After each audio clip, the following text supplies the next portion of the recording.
ಪ್ರೀತಿಯ ದೇವಜನರೇ, ಈ ದಿನ ಈ ಪ್ರಾರ್ಥನೆಗೆ ಸೇರಿ ಬಂದಿರುವಂಥ ನಿಮ್ಮನ್ನು ಯೆಹೋವ ಈರೆ ಎಂದು ಕರೆಸಿಕೊಳ್ಳುವಾತನು ಒದಗಿಸಿ ನಮ್ಮನ್ನು ನಮ್ಮ ಸಾಲಗಳಿಂದ ವಿಮುಕ್ತಿಗೊಳಿಸಲಿಕ್ಕೆ ಶಕ್ತನಾಗಿರುವಂಥ ಯೇಸು ಕ್ರಿಸ್ತನ ಪ್ರೀತಿಯುಳ್ಳ ನಾಮದಲ್ಲಿ ನಿಮಗೆ ಪ್ರಾರ್ಥನೆಗೆ ಸ್ವಾಗತ.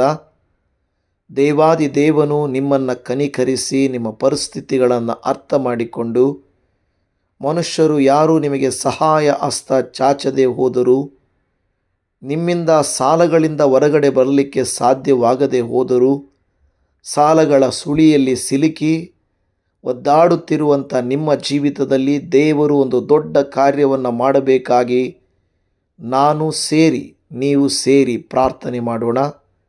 ಪ್ರೀತಿಯ ಸಹೋದರ ಸಹೋದರಿಯರೇ, ಮನುಷ್ಯರ ಮುಂದೆ ಹೇಳಿಕೊಂಡರೆ ಅದು ಅವಮಾನವಾಗಬಹುದು, ನೋವಾಗಬಹುದು.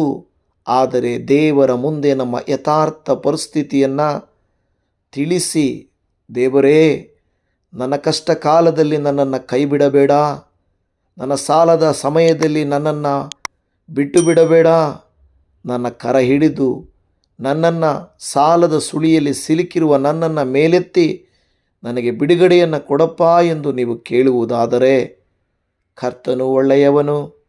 ನಮ್ಮ ಸುಖವನ್ನು, ಸಂತೋಷವನ್ನು, ನಮ್ಮ ನೆಮ್ಮದಿಯನ್ನು, ನಮ್ಮ ಜೀವಿತವನ್ನು ಗಮನಿಸುವಾತನು, ಆಶಿಸುವಾತನಾಗಿರುವ ದೇವರು ಅತಿಶಯವಾದ ಮಾರ್ಗವನ್ನು ಮಾಡಿ, ಇಲ್ಲದ ಸ್ಥಳದಲ್ಲಿ ಇರುವಂತೆ ಮಾಡಿ, ಬರದೇ ಇರುವ ಸ್ಥಳದಿಂದ ಬರುವಂತೆ ಮಾಡಿ, ನಡೆಯದೇ ಇರುವ ಕಾರ್ಯವನ್ನು ನಡೆಯುವಂತೆ ಮಾಡಿ, ಮುಚ್ಚಲ್ಪಟ್ಟ ಬಾಗಿಲುಗಳು ತೆರೆದುಕೊಟ್ಟು ಪರಲೋಕದ ದ್ವಾರಗಳನ್ನು ಆತನು ತೆರೆದು ನಿಮಗೆ ಅದ್ಭುತವನ್ನು ಮಾಡಲಿಕ್ಕೆ ಶಕ್ತನಾಗಿದ್ದಾನೆ.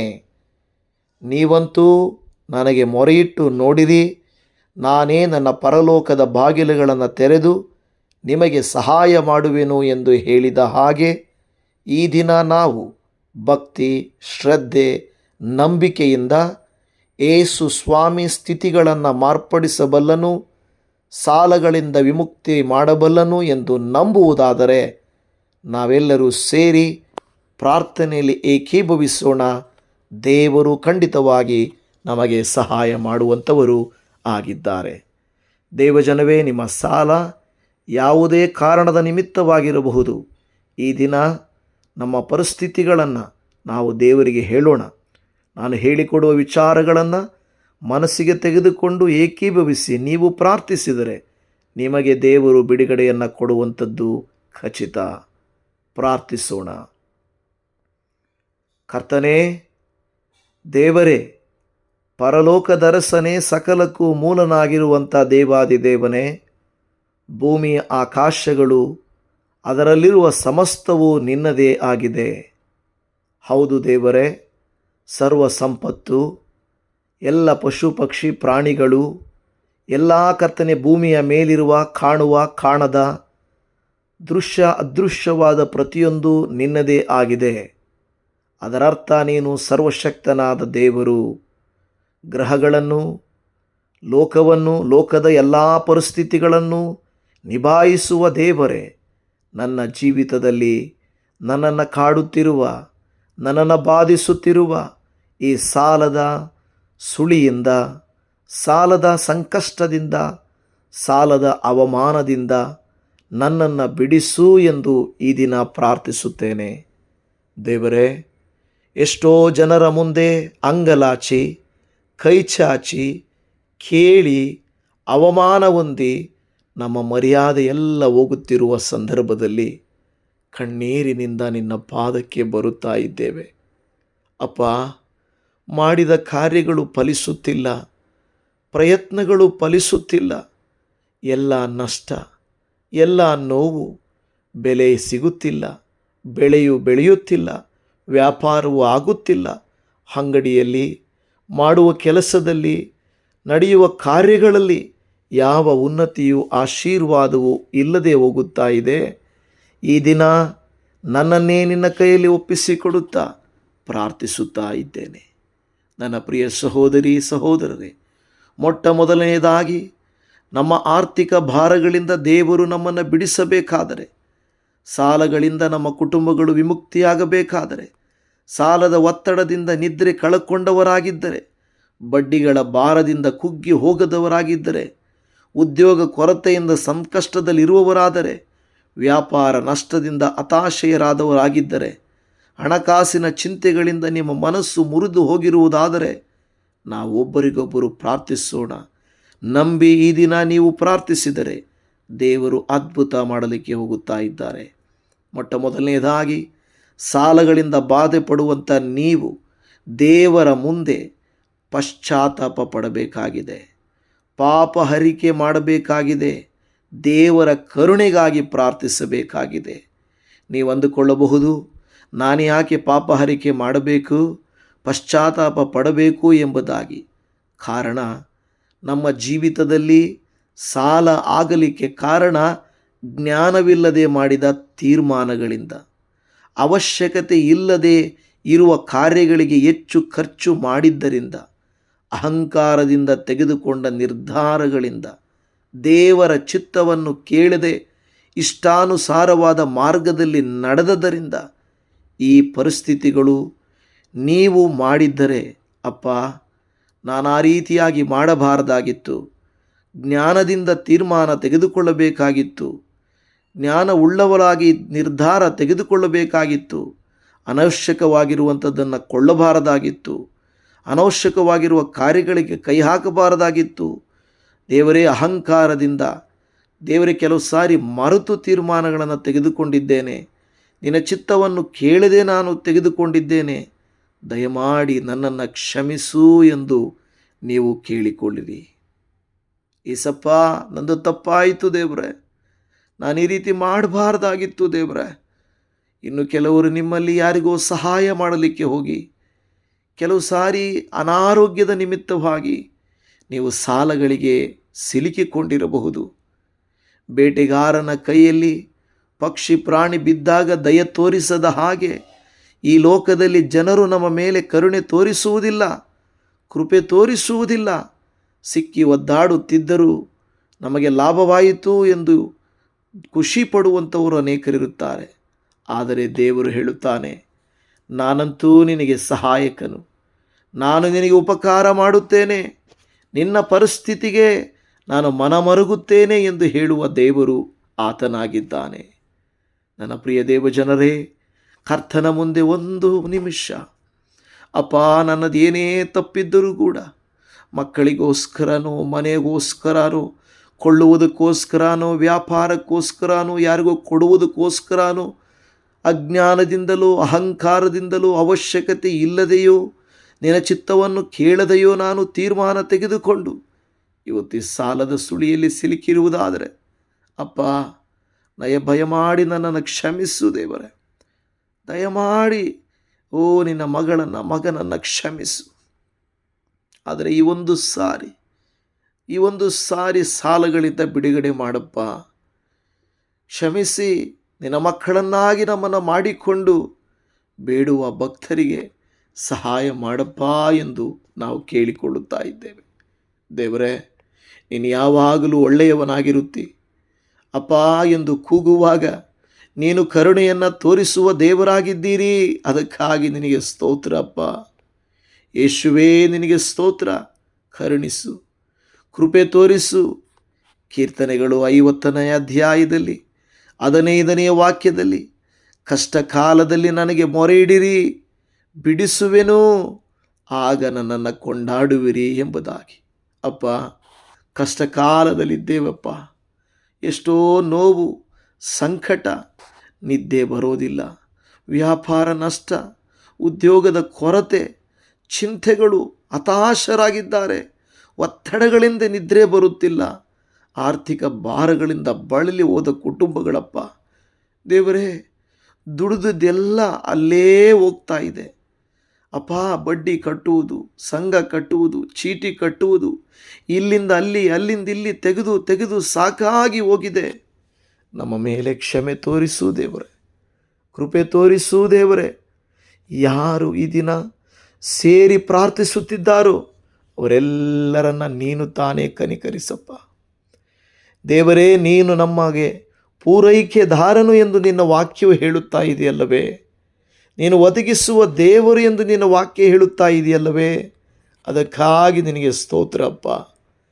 ಫಿಲಿಪ್ಪಿಯವರಿಗೆ ಬರೆದ ಪತ್ರಿಕೆ 4:19 ನನ್ನ ದೇವರು ಕ್ರಿಸ್ತ ಯೇಸುವಿನ ಮೂಲಕ ತನ್ನ ಪ್ರಭಾವದ ಐಶ್ವರ್ಯಕ್ಕೆ ತಕ್ಕ ಹಾಗೆ ನಿಮ್ಮ ಪ್ರತಿಯೊಂದು ಕೊರತೆಯನ್ನು ನೀಗಿಸುವನು ಎಂದು ಮಾತು ಕೊಟ್ಟಿದ್ದೀರಲ್ಲವೇ ಅಪ್ಪ. ಯೇಸುವೇ ಅಪ್ಪ, ದೇವರೇ, ತಂದೆಯೇ, ದಯಮಾಡಿ ನಿನ್ನ ಪ್ರಭಾವ ಏನೆಂದು ನಮಗೆ ಗೊತ್ತಪ್ಪ. ಸರ್ವಲೋಕಾಧಿಪತಿಯಾಗಿರುವವನು ನೀನು. ಬೆಳ್ಳಿ ಬಂಗಾರ, ಆಸ್ತಿ, ಐಶ್ವರ್ಯ, ಸಕಲ ನಿಧಿ ನಿಕ್ಷೇಪಗಳು ನಿನ್ನವಲ್ಲವೇ? ದೇವರೇ, ನಿನ್ನ ಪ್ರಭಾವವನ್ನು ತೋರಿಸಪ್ಪ. ನಿನ್ನ ಅಗಮ್ಯವಾದಂಥ ಹಸ್ತವನ್ನು ಚಾಚಿಕೊಡಪ್ಪ. ನಮ್ಮ ಕೊರತೆಯನ್ನು ನೀಗಿಸು ದೇವರೇ, ನಮ್ಮ ಕೊರತೆಯನ್ನು ನೀಗಿಸು ಕರ್ತನೇ. ನಮ್ಮ ಅಗತ್ಯಗಳನ್ನು ನೀನು ತಿಳಿದಿದ್ದೀಯಪ್ಪ. ನಾವು ಕೇಳುವ ಮೊದಲೇ ನೀನು ಅರಿತಿದ್ದೀಯಪ್ಪ. ನಮ್ಮ ಮಕ್ಕಳ ಅಗತ್ಯಗಳನ್ನು, ನಮ್ಮ ಕುಟುಂಬಗಳ ಅವಶ್ಯಕತೆಗಳನ್ನು, ನಮ್ಮ ಸಾಲದ ಮೊತ್ತವನ್ನು ನೀನು ತಿಳಿದಿದ್ದಿ. ನಮ್ಮ ಕಣ್ಣೀರನ್ನು ನೀನು ನೋಡಿದ್ದೀಯಪ್ಪ. ಆದ್ದರಿಂದ ನಮ್ಮ ನಿರೀಕ್ಷೆ ಅಪ್ಪ ಸಾಲದಾತರ ಮೇಲಲ್ಲ, ಇನ್ನು ಯಾರು ಸಾಲ ಕೊಡ್ತಾರೆ, ಇನ್ನು ಹೇಗೆ ನಾನು ಇನ್ನೂ ಬೇರೆ ಕಡೆಯಿಂದ ಸಾಲ ತಗೊಳ್ಳಿ ಅನ್ನೋದಲ್ಲಪ್ಪ. ಬ್ಯಾಂಕ್ ಮೇಲಲ್ಲ, ಅಧಿಕಾರಿಗಳ ಮೇಲಲ್ಲ, ಸರ್ಕಾರಗಳ ಮೇಲಲ್ಲ, ಊರ ಯಜಮಾನರ ಮೇಲಲ್ಲ, ಹಣ ಉಳ್ಳವರ ಮೇಲಲ್ಲ. ಓ, ನಮ್ಮ ಸಹಾಯವು ನಿಮ್ಮಿಂದಲೇ. ದೇವರೇ, ಕೀರ್ತನೆ 121 ಹೇಳುವ ಪ್ರಕಾರವಾಗಿ ಕಣ್ಣೆತ್ತಿ ಪರ್ವತಗಳ ಕಡೆಗೆ ನೋಡುತ್ತೇನೆ, ನನ್ನ ಸಹಾಯವು ಎಲ್ಲಿಂದ ಬರುವುದು? ಹೌದಪ್ಪ, ಎಲ್ಲಿಂದ ಬರುವುದು? ಭೂಮಿ ಆಕಾಶಗಳನ್ನು ನಿರ್ಮಿಸಿದ ಯೆಹೋವನಿಂದಲೇ ನನ್ನ ಸಹಾಯವು ಬರುತ್ತದೆ. ಅಪ್ಪ, ನನ್ನ ಸಹಾಯವು, ನನ್ನ ಉದ್ಧಾರವು, ನನ್ನ ಉನ್ನತಿಯು, ನನ್ನ ಸಾಲ ವಿಮುಕ್ತಿಯು ನಿನ್ನಿಂದಲೇ ಹೊರತು ಯಾವ ಮನುಷ್ಯರಿಂದಲೂ ಅಲ್ಲಪ್ಪ. ಯಾಕೆಂದರೆ ನಮ್ಮನ್ನು ಮೇಲೆತ್ತಲಿಕ್ಕೆ ಬಂದು ತಾವು ಸಿಕ್ಕಿ ಹಾಕಿಕೊಳ್ಳುತ್ತೇವೆಂದು ಯಾರೂ ನಮಗೋಸ್ಕರವಾಗಿ ಬರುವುದಿಲ್ಲವಲ್ಲ. ಅಪ್ಪ, ತನ್ನವರು ನಮ್ಮವರು ಎಂದು ಹೆಸರಿಗೆ ಮಾತ್ರ ಇರುತ್ತಾರೆ ಹೊರತು ಯಾರೂ ಕೂಡ ನಮ್ಮ ಪರಿಸ್ಥಿತಿಗೆ ತಕ್ಕಂತೆ ನಮಗೆ ಉಪಕಾರ ಮಾಡಲಿಕ್ಕೆ ಹೋಗುವುದಿಲ್ಲ. ಆದರೆ ನೀನು ನಮಗೆ ಇದ್ದೀಯಪ್ಪ, ಇದ್ದೀಯ. ದೇವಜನವೇ, ನಾವು ಸಾಲದ ಬಂಧನದಿಂದ ಬಿಡುಗಡೆ ಮಾಡುವಂತೆ ಕರ್ತನಲ್ಲಿ ಕೇಳಿಕೊಳ್ಳೋಣ. ಅಪ್ಪ, ನಿನಗೆ ಸ್ತೋತ್ರ. ಕರುಣಿಸು, ದಯ ತೋರಿಸು. ಹೌದಪ್ಪ ದೇವರೇ, ನಿನ್ನ ವಾಕ್ಯದಲ್ಲಿ ಅಪ್ಪ ಕರ್ತನೆ, ಜ್ಞಾನೋಕ್ತಿಯ ಗ್ರಂಥ 22ನೇ ಅಧ್ಯಾಯದ 7ನೇ ವಚನ ಹೇಳುತ್ತದೆ, ಬಲ್ಲಿದನು ಬಡವನಿಗೆ ಒಡೆಯ, ಸಾಲಗಾರನು ಸಾಲ ಕೊಟ್ಟವನಿಗೆ ಸೇವಕ. ಹೌದು ದೇವರೇ, ಕೆಲವು ಸಾರಿ ಅವರು ಅನ್ನುವ ಮಾತುಗಳು, ಅವರು ನಡ್ಕೊಳ್ಳುವ ನಡತೆ, ಎಲ್ಲಂದರಲ್ಲಿ ನಿಲ್ಲಿಸುವ ರೀತಿ, ನಮ್ಮ ಬಗ್ಗೆ ಇಲ್ಲ ಸಲ್ಲದ್ದು ಹೇಳಿಕೊಳ್ಳುವ ವಿಚಾರಗಳು ನಾವು ದೇವರೇ ನೆನೆಸುವಾಗಲೇ ನಮಗೆ ದುಃಖ ಆಗುತ್ತದಪ್ಪ. ಕೆಲವು ಸಾರಿ ನಾವು ಕೊಟ್ಟು ಬಿಟ್ಟಾಗ ಅದನ್ನು ಹೇಳಿಕೊಳ್ಳಲ್ಲ, ಕೊಡದೇ ಇದ್ದಾಗ ಅನೇಕ ಕಡೆಗಳಲ್ಲಿ ನಮ್ಮನ್ನು ಅವಮಾನಪಡಿಸುವ ರೀತಿಯಲ್ಲಿ, ನಮ್ಮನ್ನು ಸೇವಕರ ರೀತಿಯಲ್ಲಿ, ನಮ್ಮನ್ನು, ನಮ್ಮ ಕುಟುಂಬಸ್ಥರನ್ನು, ಮಕ್ಕಳನ್ನು, ಹೆಂಡತಿಯನ್ನು, ಗಂಡನನ್ನು ಬೈಯುವುದಕ್ಕೆ ಪ್ರಾರಂಭಿಸುತ್ತಾರೆ. ಅಪ್ಪ ದೇವರೇ, ಸಾಲ ಮಾಡಿ ಸೇವಕರಾಗಿಬಿಟ್ಟಿದ್ದೇವೆ, ದಾಸರಾಗಿಬಿಟ್ಟಿದ್ದೇವೆ, ಸಾಲ ಮಾಡಿ ಸಿಕ್ಕಾಕ್ಕೊಂಡು ಬಿಟ್ಟಿದ್ದೀವಪ್ಪ. ದೇವರೇ, ಈ ಒಂದು ಸಾರಿ ಅಪ್ಪ, ಈ ಒಂದು ಸಾರಿ ನಮ್ಮನ್ನು ಬಿಡುಗಡೆ ಮಾಡಪ್ಪ. ನಮ್ಮ ಕುಟುಂಬಗಳು ದಾಸತ್ವದಲ್ಲೇ ಇರಬಾರದಪ್ಪ. ಹಗಲು ರಾತ್ರಿ ದುಡಿಯುತ್ತಿದ್ದರೂ ಸಾಲ ಕಡಿಮೆ ಆಗ್ತಾ ಇಲ್ಲ, ಬಡ್ಡಿಯು ಹೆಚ್ಚಾಗ್ತಾ ಇದೆ, ಒತ್ತಡ ಹೆಚ್ಚಾಗ್ತಾ ಇದೆ, ನಿರಾಶೆ ಹೆಚ್ಚಾಗ್ತಾ ಇದೆ. ಕರ್ತನೇ, ಈ ಬಂಧನವನ್ನು ಮುರಿದು ಹಾಕಪ್ಪ. ಆರ್ಥಿಕ ದಾಸತ್ವದಿಂದ ಬಿಡುಗಡೆ ಕೊಡಪ್ಪ. ಹೊರಬರುವುದಕ್ಕೆ ದಾರಿ ಮಾಡಪ್ಪ. ಅದ್ಭುತವಾದ ದಾರಿಗಳನ್ನು, ಬಾಗಿಲುಗಳನ್ನು ತೆರೆದುಕೊಡಪ್ಪ ಎಂದು ನಾವು ಪ್ರಾರ್ಥನೆ ಮಾಡ್ತಾ ಇದ್ದೇವೆ ದೇವರೇ. ನಾವು ಆ ಎಣ್ಣೆಯ ಪಾತ್ರೆಯ ಅದ್ಭುತವನ್ನು ನೆನೆಸಿಕೊಂಡು ಪ್ರಾರ್ಥನೆ ಮಾಡ್ತೇವೆ ದೇವರೇ. ಹೌದಪ್ಪ, 2 ಅರಸರುಗಳ 4ನೇ ಅಧ್ಯಾಯದಲ್ಲಿ ವಿಧವೆಯ ಸಾಲದಿಂದ ನರಳುತ್ತಿದ್ದಾಗ ಆಕೆಯ ಮಕ್ಕಳನ್ನು ಸಾಲಕ್ಕಾಗಿ ಕೊಂಡೊಯ್ಯುವ ಸ್ಥಿತಿ ಬಂದಾಗ, ಓ ದೇವರೇ, ಆಕೆಯ ಸ್ವಲ್ಪ ಎಣ್ಣೆಯನ್ನು ಆಶೀರ್ವಾದ ಮಾಡಿ ಎಲ್ಲ ಸಾಲಗಳನ್ನು ತೀರಿಸುವಂತೆ ಮಾಡಿದೆಯೇ.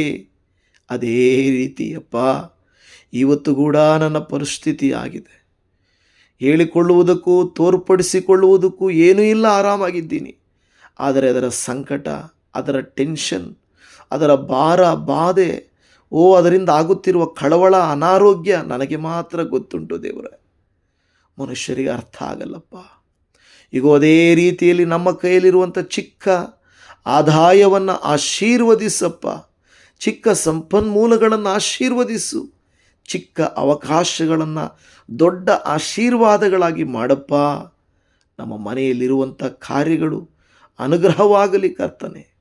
ದೇವರೇ, ಎಷ್ಟೋ ಮಿಷನರಿಗಳು ಪ್ರಾರ್ಥನೆ ಮಾಡಿದಾಗ ನೀನು ಅವರಿಗೆ ಅದ್ಭುತವಾದಂಥ ಕೃತ್ಯವನ್ನು ಮಾಡಿದ್ದೀರಿ, ನಿನಗೆ ಸ್ತೋತ್ರ.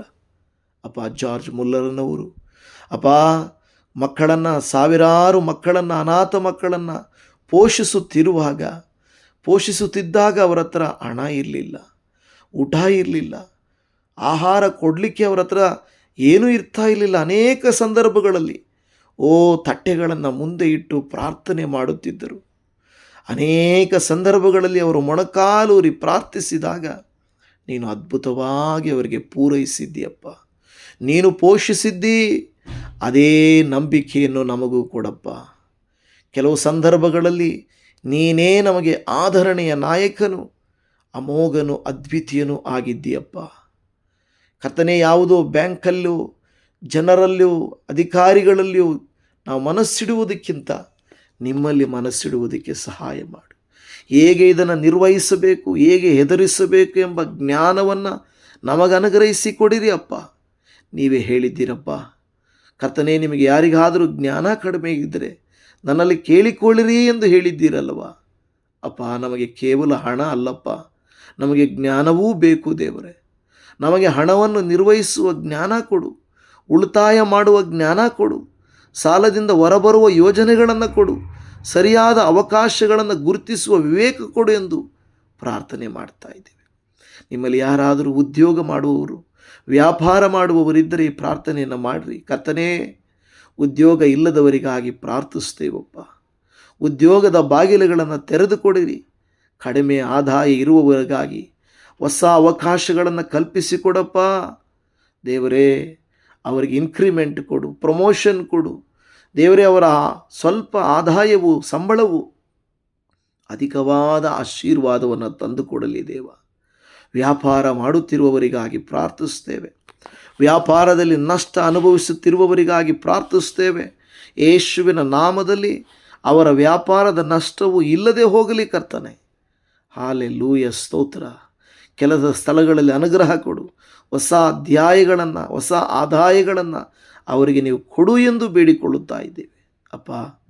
ಅನ್ಯಾಯದ ಮಾರ್ಗಗಳಿಂದ ಹಣವು ದೇವರೇ ಇವರಿಂದ ತೆಗೆದುಕೊಳ್ಳುವುದಾದರೆ, ವಿನಾಕಾರಣ ಬಡ್ಡಿಗಳಿಂದ, ವಿನಾಕಾರಣ ಒತ್ತಡಗಳಿಂದ, ವಿನಾಕಾರಣ ಇಲ್ಲ ಸಲ್ಲದ ಕಾರ್ಯಗಳಿಂದ ಇವರನ್ನ ಬಾಧೆಪಡಿಸುತ್ತಿದ್ದರೆ ಯೇಸುವಿನ ನಾಮದಲ್ಲಿ ಅವರನ್ನು ಕನಿಕರಿಸು. ದೇವರೇ, ಇವರ ಕುಟುಂಬಗಳನ್ನು ಕನಿಕರಿಸಯ್ಯ. ಯಜಮಾನರು ಬುದ್ಧಿ ಇಲ್ಲದವರಾಗಿ, ಜ್ಞಾನ ಇಲ್ಲದವರಾಗಿ, ತಿಳುವಳಿಕೆ ಇಲ್ಲದವರಾಗಿ ಇಷ್ಟಾನುಸಾರವಾಗಿ ಮಾಡುತ್ತಿದ್ದರೆ ಅವರ ಮನಸ್ಸುಗಳನ್ನು ಮುಟ್ಟಿರಿ. ನಿಮ್ಮ ಗಂಡಂದಿರಿಗಾಗಿ ಪ್ರಾರ್ಥಿಸಿರಿ, ಮನೆ ಯಜಮಾನರಿಗಾಗಿ ಪ್ರಾರ್ಥಿಸಿರಿ.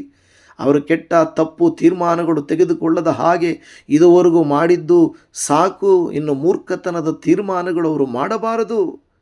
ಇನ್ನು ಹೊಸ ತೀರ್ಮಾನಗಳು, ಒಳ್ಳೆಯ ತೀರ್ಮಾನಗಳು, ದೈವಿಕವಾದ ತೀರ್ಮಾನಗಳು, ಸಾಲಗಳಿಂದ ಬಿಡುಗಡೆಗೊಳ್ಳುವ ತೀರ್ಮಾನಗಳು ಮಾಡುವಂತೆ ಯಜಮಾನರಿಗಾಗಿ ಪ್ರಾರ್ಥಿಸಿರಿ. ಮನೆಯಲ್ಲಿ ವಿನಾಕಾರಣ ದುಂದುವೆಚ್ಚ ಮಾಡುವ, ಇಲ್ಲ ಸಲ್ಲದ ವೆಚ್ಚಗಳನ್ನು, ಖರ್ಚುಗಳನ್ನು ಮಾಡುವ ಹೆಂಡತಿಗಾಗಿ ಪ್ರಾರ್ಥಿಸಿರಿ. ಮನೆಯ ಒಡತಿಗಾಗಿ ಪ್ರಾರ್ಥಿಸಿರಿ. ತಂದೆ ತಾಯಿಗಳ ಕಷ್ಟಗಳನ್ನು ಅರ್ಥ ಮಾಡಿಕೊಳ್ಳದೆ ನನಗೆ ಇದು ಬೇಕು ಅದು ಬೇಕು ಎಂದು ಕೇಳುವ ಮಕ್ಕಳಿಗಾಗಿ ಪ್ರಾರ್ಥಿಸಿರಿ ಅಪ್ಪ. ನಮ್ಮ ಮಕ್ಕಳು ನಮ್ಮ ಕಷ್ಟಾರ್ಜಿತವನ್ನು ಅರಿಯದೆ, ನಮ್ಮ ಸಂಕಟವನ್ನು ತಿಳಿಯದೆ, ನಮ್ಮ ಪರಿಸ್ಥಿತಿಯನ್ನು ಅರಿಯದೆ ಅಪ್ಪ ಇಷ್ಟಾನುಸಾರ ನನಗೆ ಬೈಕ್ ಬೇಕು, ಸೈಕಲ್ ಬೇಕು, ಬಟ್ಟೆ ಬೇಕು, ನನಗೆ ಇದು ಬೇಕು ಅದು ಬೇಕು ಅಂತ ಕೇಳುವ ಮಕ್ಕಳು ಇವರ ಕಷ್ಟವನ್ನು ನೋಡಿ ಅರ್ಥ ಮಾಡಿಕೊಂಡು ಬಹಳ ದೇವರೇ ದೀನತೆಯಿಂದ ತಗ್ಗಿಸಿಕೊಂಡವರಾಗಿರುವುದಕ್ಕೆ ಕೃಪೆಯನ್ನು ತೋರಿಸಿರಿ ಅಪ್ಪ. ಅಣ್ಣ ತಮ್ಮ ಅಕ್ಕ ತಂಗಿಯರು ವಿನಾಕಾರಣ ಕಷ್ಟದಲ್ಲಿದ್ದರೂ ಕೂಡ ಅರ್ಥ ಮಾಡಿಕೊಳ್ಳದೆ ಇವರನ್ನು ಬಾಧಿಸಿ ಇವರಿಂದ ಹಣ ತೆಗೆದುಕೊಂಡು ಇವರನ್ನು ಕಷ್ಟಕ್ಕೆ ಸಿಲುಕಿಸುವಂಥವರು, ಅವರು ಸ್ನೇಹಿತರಾಗಿರಲಿ, ಬಂಧುಗಳಾಗಿರಲಿ, ಒಡ ಹುಟ್ಟಿದವರಾಗಿರಲಿ, ಯಾರೇ ಆದರೂ ಇವರನ್ನು ಬಾಧಿಸದೇ ಇರಲಿ ಕರ್ತನೆ. ಅಪ್ಪ, ಯಾಕೆಂದರೆ ಈಗಾಗಲೇ ಬಾಧೆ ಪಟ್ಟಿದ್ದಾರೆ, ಈಗಾಗಲೇ ನಷ್ಟ ಆಗಿದ್ದಾರೆ, ಈಗಾಗಲೇ ನೋವನ್ನು ಅನುಭವಿಸುತ್ತಿದ್ದಾರಲ್ಲ. ದಯಮಾಡಿ ಕನಿಕರಿಸು ದೇವರೇ, ಕನಿಕರಿಸು ಎಂದು ಕೇಳಿಕೊಳ್ಳಿ. ಸಹೋದರ ಕೇಳಿಕೊಳ್ಳಿರಿ. ಗಂಡ ಹೆಂಡತಿಯರ ನಡುವೆ ಸಾಮರಸ್ಯ, ಸಮಾಧಾನ ಇರಬೇಕು. ಇಲ್ಲದೆ ಹೋದರೆ ಒಬ್ಬರೇ ಸಾಲಗಳಿಂದ ಹೊರಗಡೆ ಬರಲಿಕ್ಕೆ ಸಾಧ್ಯ ಇಲ್ಲ. ಹಣಕಾಸಿನ ಒತ್ತಡಗಳಲ್ಲಿ ಒಬ್ಬರೇ ಬೀಳಬೇಕಾಗಿಲ್ಲ. ಹಂಚಿಕೊಂಡು ಪ್ರಾರ್ಥನೆಯಲ್ಲಿ ಕುಳಿತುಕೊಂಡು ಒಬ್ಬರಿಗೊಬ್ಬರು ಕುಟುಂಬವಾಗಿ ಪ್ರಾರ್ಥಿಸುವುದಾದರೆ, ದೇವರ ವಾಕ್ಯ ಹೇಳುತ್ತದೆ, 2-3 ಸೇರಿ ಎಲ್ಲಿ ನಾವು ನಾಮದಲ್ಲಿ ಪ್ರಾರ್ಥಿಸುತ್ತಾರೋ ಅವರ ಮಧ್ಯದಲ್ಲಿ ನಾನಿರುತ್ತೇನೆ. ಹೌದಪ್ಪ, ನಾವು ಭೂಲೋಕದಲ್ಲಿ ಏನನ್ನು ಕಟ್ಟುತ್ತೇವೋ ಅದು ಪರಲೋಕದಲ್ಲಿಯೂ ಕಟ್ಟಲ್ಪಡುವುದು. ಇಲ್ಲಿ ನಾವು ಏನನ್ನು ಬಿಚ್ಚುತ್ತೇವೋ ಅದು ಪರಲೋಕದಲ್ಲಿ ಕೂಡ ಬಿಚ್ಚಲ್ಪಡುವುದು. 2 ಏಕ ಮನಸ್ಸಿನಿಂದ ಪ್ರಾರ್ಥಿಸಿದರೆ ದೊಡ್ಡ ಕಾರ್ಯಗಳನ್ನು ಮಾಡುವೆನು ಎಂದು ಹೇಳಿದ್ದೀರಲ್ಲ. ತಾಯಿ ಮಗುವಾಗಲಿ, ಸಹೋದರ ಸಹೋದರಿಯರಾಗಲಿ, ಗಂಡ ಹೆಂಡತಿಯರಾಗಲಿ, ತಂದೆ ತಾಯಿ ಮಕ್ಕಳಾಗಲಿ ಕುಳಿತು ಪ್ರಾರ್ಥಿಸುವಾಗ ಇವರನ್ನು ಹಿಡಿದಿರುವ ಸಾಲವೆಂಬ ಬಂಧನ, ಸಾಲವೆಂಬ ಸಂಕಟ, ಸಾಲವೆಂಬ ಸುಳಿ, ಸಾಲವೆಂಬ ವೇದನೆ ಯೇಸುವಿನ ನಾಮದಲ್ಲಿ ಬಿಟ್ಟು ಹೋಗಲಿ. ಹಾಲೆಲೂಯ. ದೇವರೇ, ಸಾಲ ತೀರಿಸಲು ನಿಮ್ಮ ಅನುಗ್ರಹಕ್ಕಾಗಿ ಪ್ರಾರ್ಥಿಸ್ತೇವಪ್ಪ. ಹೊಸ ಅವಕಾಶಗಳನ್ನು, ದೇವರೇ, ಆಶೀರ್ವಾದಗಳನ್ನು, ಸಹಾಯಗಳನ್ನು, ಸರಿಯಾದ ಸಮಯದಲ್ಲಿ ಸರಿಯಾದ ಜನರನ್ನು ನಮ್ಮ ಜೀವಿತಕ್ಕೆ ನೀನು ಕರ್ಕೊಂಡು ಬನ್ನಿಯಪ್ಪ. ದೇವದೂತರುಗಳು ಮನೆಗಳನ್ನು ದರ್ಶಿಸಿದ ಹಾಗೆ ನಿಮ್ಮ ದೂತರುಗಳ ಹಾಗೆ ಅಪ್ಪ ಜನರು ನಮ್ಮನ್ನು ದರ್ಶಿಸಲಿ. ಕರ್ತನೇ, ಕರುಣಿಸಪ್ಪ. ಇವರ ಒಂದು ಸಣ್ಣ ಕಾರ್ಯ, ವ್ಯಾಪಾರ, ಅಂಗಡಿ, ಇವರ ಬಿಸ್ನೆಸ್ಸು, ಕೆಲಸ ಯಾವುದಾದರೂ ಆಗಲಿ, ಯಾಬೇಜನ ಪ್ರಾಂತ್ಯವನ್ನು ವಿಸ್ತರಿಸಿದಂತೆ ವಿಸ್ತರಿಸು ಅಪ್ಪ ದೇವರೇ. ಹಾಲೆಲೂಯ. ಮೊದಲ ಪೂರ್ವಕಾಲ ವೃತ್ತಾಂತ 4:10 ವಾಕ್ಯದಲ್ಲಿ ಅಪ್ಪ ಕರ್ತನೆ, ನೀನು ದೇವರೇ ಕರ್ತನೆ ವಾಗ್ದಾನ ಕೊಟ್ಟಂಥ ದೇವರು ಕರ್ತನೆ, ಯಾಬೇಜನು ಪ್ರಾರ್ಥಿಸಲಾಗಿ ದೇವರೇ, ನೀನು ನನ್ನನ್ನು ವಿಶೇಷವಾಗಿ ಆಶೀರ್ವದಿಸಿ, ನನ್ನ ಪ್ರಾಂತ್ಯವನ್ನು ವಿಸ್ತರಿಸಿ, ನಿನ್ನ ಹಸ್ತದಿಂದ ನನ್ನನ್ನು ಹಿಡಿದು ಯಾವ ವೇದನೆಯೂ ಉಂಟಾಗದಂತೆ ನನ್ನನ್ನು ರಕ್ಷಿಸಬಾರದೇ ಎಂದು ಮೊರೆಯಿಡಲು ನೀವು ಆತನ ಮೊರೆಯನ್ನು ಲಾಲಿಸಿದಿರಿ ಅಪ್ಪ. ಇವತ್ತು ಯಾಬೇಜನಂತೆ ನಾವು ಕೂಡ ಪ್ರಾರ್ಥಿಸ್ತಾ ಇದ್ದೇವೆ ಅಪ್ಪ. ನನ್ನ ಸಣ್ಣ ಕೆಲಸ, ಸಣ್ಣ ವ್ಯಾಪಾರ, ಸಣ್ಣ ವ್ಯವಸಾಯ ನನಗೆ ಆಶೀರ್ವಾದ ತರ್ತಾ ಇಲ್ಲಪ್ಪ. ನನಗೆ ಆಶೀರ್ವಾದ ಕೊಡಪ್ಪ. ನನ್ನ ಸಾಮರ್ಥ್ಯವನ್ನು ಹೆಚ್ಚಿಸು, ಆದಾಯವನ್ನು ವಿಸ್ತರಿಸು, ಸಂಪನ್ಮೂಲಗಳನ್ನು ಕೊಡು, ಅವಕಾಶಗಳನ್ನು ಕೊಡು ಅಪ್ಪ. ನಾವು ನಂಬ್ತಾ ಇದ್ದೇವೆ ದೇವರೇ, ನೀನೇ ನನ್ನ ಪೂರೈಕೆದಾರನು, ನೀನೇ ನನಗೆ ಜ್ಞಾನವನ್ನು ಕೊಡುವಾತನು, ನೀನೇ ನನಗೆ ಹೊಸ ಅವಕಾಶಗಳನ್ನು ತೆರೆಯುವಾತನು, ನೀನೇ ನನ್ನ ಕುಟುಂಬವನ್ನು ಕಾಪಾಡುವಾತನು, ನೀನೇ ನನ್ನ ಸಾಲದ ಭಾರವನ್ನು ಕಡಿಮೆ ಮಾಡುವಾತನು, ನೀನೇ ನನ್ನ ಆರ್ಥಿಕವಾದಂಥ ಪರಿಸ್ಥಿತಿಯನ್ನು ಸ್ಥಿರಗೊಳಿಸುವಾತನು, ನೀನೇ ನನ್ನನ್ನು ಆಶೀರ್ವದಿಸುವ ಸಾಧನ, ನೀನೇ ಆಶೀರ್ವಾದಕ್ಕೆ ಮೂಲ. ದೇವರೇ, ನಿನಗೆ ಸ್ತೋತ್ರ. ನಿನ್ನ ಉಪಕಾರವನ್ನು ನಾನು ಎಂದಿಗೂ ಮರೆಯೋದಿಲ್ಲಪ್ಪ. ನೀನು ಒಂದು ವೇಳೆ ನನಗೆ ಉಪಕಾರ ಮಾಡುವುದಾದರೆ ನಾನೆಂದಿಗೂ ಮರೆಯುವುದಿಲ್ಲಪ್ಪ. ನನ್ನನ್ನು ಕರುಣಿಸು, ನನ್ನನ್ನು ಸ್ಪರ್ಶಿಸು. ಎಲ್ಲ ಸಾಲಗಳನ್ನು, ಎಲ್ಲ ಆರ್ಥಿಕ ಚಿಂತೆಗಳನ್ನು, ಎಲ್ಲ ಭವಿಷ್ಯ ಕುಟುಂಬವನ್ನು ನಿನ್ನ ಕೈಗಳಿಗೆ ಕೊಡುತ್ತೇವಪ್ಪ. ನಾವು ಕೇವಲ ಸಾಲ ಮುಕ್ತರಾಗುವುದು ಮಾತ್ರವಲ್ಲ, ನಿನ್ನ ಚಿತ್ತದ ಪ್ರಕಾರ ಇನ್ನು ಮುಂದೆ ಬದುಕುವಂತೆ ಸಹಾಯ ಮಾಡು. ಹಣದ ಹಿಂದೆ ಓಡುವವರಾಗದೆ ದೇವರ ರಾಜ್ಯವನ್ನು ಹುಡುಕುವವರಾಗಿ ನಮಗೆ ಸಹಾಯ ಮಾಡಿರಿಯಪ್ಪ. ದೇವರೇ, ಮತ್ತಾಯ 6:33 ವಾಕ್ಯದಲ್ಲಿ ನೀವು ನಮಗೆ ನೆನಪಿಸುವಂಥ ಮಾತನ್ನು ನಾವು ಮತ್ತೆ ಮತ್ತೆ ನೆನಪಿಸಿಕೊಳ್ಳುತ್ತೇವೆ ಸ್ವಾಮಿ. ಹೌದು ಸ್ವಾಮಿ, ನೀವು ಮೊದಲು ದೇವರ ರಾಜ್ಯಕ್ಕಾಗಿಯೂ ನೀತಿಗಾಗಿ ತವಕ ಪಡಿರಿ, ಇವುಗಳ ಕೂಡ ಅವೆಲ್ಲವೂ ನಿಮಗೆ ದೊರಕುವು. ಆದ್ದರಿಂದ ನಾಳಿನ ವಿಷಯವಾಗಿ ಚಿಂತೆ ಮಾಡಬೇಡ್ರಿ ಎಂದು ಹೇಳುತ್ತೀರಲ್ಲವ ಕರ್ತನೇ. ಅಪ್ಪ, ನಮ್ಮ ಪರಿಶ್ರಮದ, ನಮ್ಮ ಪ್ರಾಮಾಣಿಕತನದ, ನಮ್ಮ ಜ್ಞಾನದ ಪೂರೈಕೆಯ ಪ್ರತಿ ಕಾರ್ಯವನ್ನು ಗಮನಿಸಪ್ಪ ದೇವರೇ. ನಾವು ನಂಬುತ್ತೇವೆ, ನೀವೇ ನಮ್ಮ ಕುರುಬನು, ನೀವೇ ನಮ್ಮ ಕರ್ತನು, ನಮ್ಮ ಒಡೆಯನು, ನಮಗೆ ಒದಗಿಸುವ ಯೆಹೋವ ರಾಫನು, ದೇವರೇ ಗುಣಪಡಿಸುವಾತನು, ಯೆಹೋವ ಈರೆ ಒದಗಿಸುವಂಥ ದೇವರು. ಅಪ್ಪ, ನಮ್ಮ ಅಗತ್ಯಗಳನ್ನು ಪೂರೈಸು, ಜ್ಞಾನ ಕೊಡು. ಪ್ರಾಮಾಣಿಕವಾಗಿ ಪಡುತ್ತಿರುವ ಕಷ್ಟಕ್ಕೆ, ಪರಿಶ್ರಮಕ್ಕೆ ಪ್ರತಿಫಲವನ್ನು ಕೊಡು. ನಿನ್ನ ಕೃಪೆಯನ್ನು ತೋರಿಸಪ್ಪ. ನಿನಗೆ ಸ್ತೋತ್ರ. ಈ ಪ್ರಾರ್ಥನೆಯನ್ನು ಮಾಡಿದಂಥ ನಮ್ಮ ಮೇಲೆ ನಿನ್ನ ಪರಲೋಕದ ಸುವರಗಳು ಸುರಿಯ ಮಾಡಿ, ಓ ದೇವ, ಈ ಪ್ರಾರ್ಥನೆಯು ಇವರ ಜೀವಿತದಲ್ಲಿ ಹೊಸ ಕಾರ್ಯಗಳನ್ನು ಆರಂಭಿಸಲಿ, ಅದ್ಭುತಗಳನ್ನು ತಂದುಕೊಡಲಿ. ನಿನ್ನ ಅತಿಶಯವಾದ ಆಶ್ಚರ್ಯಕರವಾದ ಕರವು ಅವರನ್ನು ಹಿಡಿದು, ಪೇತ್ರನನ್ನು ನೀರಿನಲ್ಲಿ ಮುಳುಗುವಾಗ ಹಿಡಿದು ಮೇಲೆತ್ತಿದ ರೀತಿಯಲ್ಲಿ ಮುಳುಗಿ ಹೋದ ಇವರ ಸ್ಥಿತಿಯನ್ನು, ಬರಿದಾದ ಇವರ ಸ್ಥಿತಿಯನ್ನು, ಬಲಹೀನವಾದ ಇವರ ಸ್ಥಿತಿಯನ್ನು, ಸಾಲದ ಸುಳಿಯಲ್ಲಿ ಸಿಲುಕಿದ ಇವರ ಸ್ಥಿತಿಯನ್ನು ನೀನು ಕರ ಹಿಡಿದು ಮೇಲಕ್ಕೆತ್ತಿ ಇವರನ್ನು ಬಿಡುಗಡೆ ಮಾಡಬೇಕೆಂದು ಬೇಡಿಕೊಳ್ಳುತ್ತಾ ಇದ್ದೇನೆ. ಓ ದೇವರೇ, ಸ್ತೋತ್ರ. ಇದುವರೆಗೂ ನಿಮ್ಮ ಸಮ್ಮುಖದಲ್ಲಿ ಪ್ರಾರ್ಥಿಸುವಂಥ ಅವಕಾಶವನ್ನು ನಮಗೆ ಕೊಟ್ಟಿದ್ದಕ್ಕಾಗಿ ಸ್ತೋತ್ರ. ಅನೇಕ ದೇವಭಕ್ತರ ಸಾಲಗಳನ್ನು ತೀರಿಸಿ ಅವರನ್ನು ಸಮೃದ್ಧಿ ಮಾಡಿ, ಸಫಲ ಮಾಡಿ, ಅಪಕರ್ತನೆ ಅವರ ಜೀವಿತದಲ್ಲಿ ಬೇಕಾಗಿರುವ ಎಲ್ಲ ಕಾರ್ಯಗಳಲ್ಲಿ ನೀನು ಜೊತೆಯಾಗಿದ್ದ ಹಾಗೆ ನಮ್ಮೆಲ್ಲರ ಸಂಗಡಲ್ಲೂ ನೀವಿರುತ್ತೀರಿ ಎಂದು ನಂಬುತ್ತಾ, ಈ ಪ್ರಾರ್ಥನೆಯನ್ನು ಕೇಳಿದ್ದಕ್ಕಾಗಿ ನಿನಗೆ ಸ್ತೋತ್ರ ಮಾಡುತ್ತಾ, ನಿನ್ನ ಕೈಯಲ್ಲಿ ನಮ್ಮನ್ನು ಒಪ್ಪಿಸಿಕೊಡುತ್ತಾ, ಅದ್ಭುತ ಮಾಡುವಾತನೇ, ಆಶ್ಚರ್ಯವಾದ ಕೃತ್ಯವನ್ನು ಮಾಡುವಾತನೇ, ಬಿಡುಗಡೆ ಕೊಡುವಾತನೇ, ಸಹಾಯ ಹಸ್ತ ಚಾಚುವಾತನೇ. ಅಪ್ಪ ಕರ್ತನೇ ದೇವರೇ, ಶಿಷ್ಯನು ಹಣವಿಲ್ಲ ಎಂದಾಗ ಹೋಗಿ ಗಾಳ ಹಾಕು, ಮೀನ ಸಿಗುವುದು, ಆ ಮೀನಿನ ಬಾಯೊಳಗೆ ನಿನಗೆ ಬೇಕಾಗಿರುವುದು ಸಿಕ್ಕುವುದು ಎಂದು ಹೇಳಿದ ರೀತಿಯಲ್ಲಿ, ಓ ದೇವ, ನಮಗೆ ಏನು ಮಾಡಬೇಕು ಕಲಿಸಿಕೊಡು, ಏನು ತೀರ್ಮಾನ ತೆಗೆದುಕೊಳ್ಳಬೇಕು ಕಲಿಸಿಕೊಡು. ಅದರಂತೆ ನಮ್ಮ ಜೀವಿತವು ಸಾಲ ವಿಮುಕ್ತಿಯಾಗಲಿ.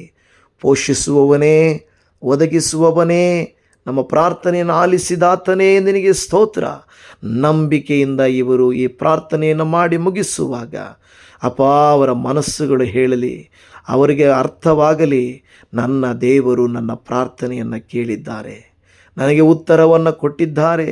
ಇನ್ನು ನನ್ನ ಸಾಲಕ್ಕೆ ನಾನು ದಾಸನಲ್ಲ, ಇನ್ನು ನನ್ನ ಸಮಸ್ಯೆಯ ಕೆಳಗಿರುವವನಲ್ಲ, ಸುಳಿಯಲ್ಲಿ ಮುಳುಗಿ ಹೋಗುವವನಲ್ಲ.